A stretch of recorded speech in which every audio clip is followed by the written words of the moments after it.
Okay, so here we are. We're going to start with a new game turn, and this is going to start with the Chinese movement phase. We were going to skip over the Chinese strike phase because there's nothing to strike with. We've fired off all our hyperglide vehicle missiles, so those are all expended. So yeah, we're going to jump right into the movement phase. We've already taken care of the administrative phase, which flips all flown air units back to their ready side, and that includes the Chinese. But the Japanese player is especially happy about that because he was kind of getting down to the wire there during the last turn. So we're going to jump right into the Chinese movement phase. All right, well, as you can see, the Japanese Navy has come down here and they've taken up blocking positions. Now, the Chinese have already sunk 2 Japanese naval units, and they're certainly happy about that. But the Japanese still have 2 naval units here, and each of them are armed with an anti-ship missile. And of course we still have these surface-to-surface missile units here on the coast. So this makes things a little bit risky here if the Chinese fleet wants to try to sail through this way. He would undergo a torrent of Japanese missile strikes, and we don't want to do that, specifically because missiles do not have to target the naval units themselves. They can target the amphibious force if the Japanese player wants, and I can tell you that's exactly what the Japanese player will do, which I happen to know because I'm the Japanese player. So anyway, but alright, otherwise the Chinese fleet can sail around this way, and now that's not an attractive option either because that's really going to extend the Chinese Navy's journey. But nevertheless, I think that's the best option, so let's go ahead and do that. What we are going to do is we're going to kind of cut it close to this Japanese fleet, and we're going to undoubtedly receive a missile strike from that, but I've calculated the Chinese movement, and if we walk through this here, 1, 2, 3, 4, 5, 1, 2, 3, 4, 5, 1, 2, 3, 4, 5. Alright, so with 3 movement segments of 5, we can actually make it to our destination here. So, alright, let's go ahead and get the Chinese fleet a-moving. 1, 2, 3. And you'll notice we're staying out of range of the Japanese surface-to-surface missile units. And 4 is going to take us right next to this Japanese flotilla here. And of course, at this point, the Japanese player has the option to declare a temporary halt for the purpose of launching a missile strike. And that's exactly what the Japanese player is going to do. So, alright, we've moved 4 movement points into this hex. We are temporarily halted. Let's go ahead and pull out some of these amphibiously moving land units.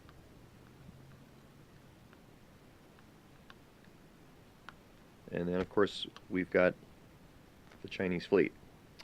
Well, from the Japanese perspective, I am not interested in firing at this Chinese fleet. What I want to do is do everything I can to diminish this invasion force. So we're going to fire a missile at that unit right there, that big, giant marine unit. Actually, no, this guy. There we go. So we're going to take a shot at him.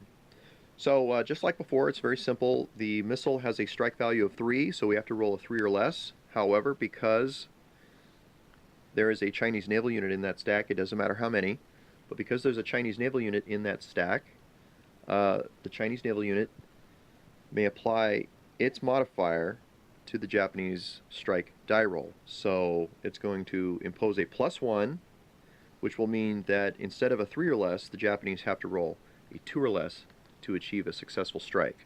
So let's go ahead and roll the dice. We'll see what happens. Okay, a 3. Well, that means the missile missed its target, or either that, really more appropriately, the fleet defenses shot the missile down. So this is expended, and that's out of there. And Chinese invasion force survived the Japanese missile strike. Well, the Chinese have a missile of their own, except they can't fire it now. They can only fire it during the strike phase, and that's already passed.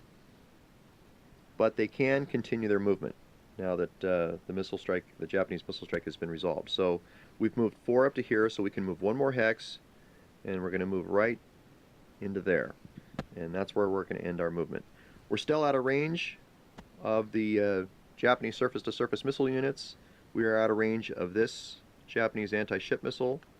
The Japanese, during their turn, may very well bring these 2 Japanese flotillas in here and fight it out in naval combat. And during the Japanese strike phase, we can almost certainly be sure that the Japanese are going to fly some air units in here, and we're going to see some more air combat and possibly an airstrike on the Chinese fleet. So things are going to get pretty crazy. In the meantime, however, we have to roll for a potential submarine attack, because every time naval movement ends, naval units at sea have to undergo a submarine attack. So let's go ahead and do that. We're going to roll 2 dice.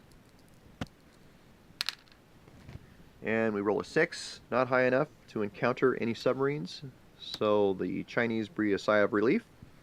And that's going to end Chinese naval movement. Alright, well, we still have some units on land to consider moving. And the only thing I think I want to do is I want to move this Chinese air mobile unit, and I think I'd like to put him here. And the reason being is because during the Japanese movement phase, this battalion would be able to move into there. Now he'd have to stop because of zone of control, but he'd be able to move into there, and he'd be threatening the port that I want to capture, and I don't want that to happen. So we're going to go ahead and move the Chinese air mobile unit there, and Japanese could still come down this way, but to move here they'd have to stop because of zone of control. They'd have to stop again because of zone of control, and it would take them basically 3 turns to kind of weave their way back here, so I'm not worried about that. His position is good, and I like his position. He's in control of the straits, so all things being equal, I think that's about the best we can do.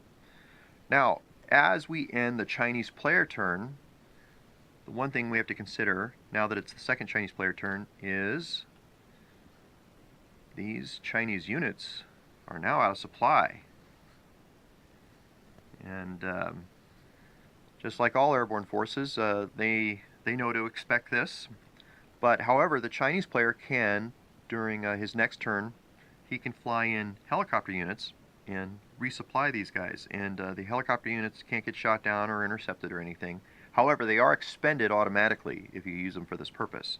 So I'll be able to put these guys back into supply by expending helicopters. I can't do that indefinitely because I only have so many helicopters.